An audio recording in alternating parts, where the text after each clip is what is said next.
கிண்டுவாங்க.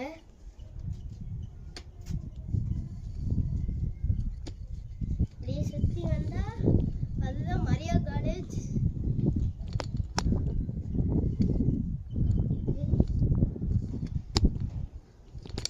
நம்ம இப்போ சுற்றி தான் வந்துட்டு இருக்கோம். நிறைய கயிறு வர இருக்கு இடையில.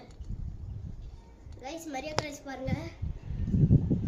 வாங்க வீட்டுக்குள்ள ஓடலாம். இங்க ஒரு பைக்கு. எப்படி கைஸ் இருக்கு? இந்த வீடியோ நல்லா இருந்துச்சுன்னா சப்ஸ்கிரைப் அண்ட் லைக் பண்ணுங்க.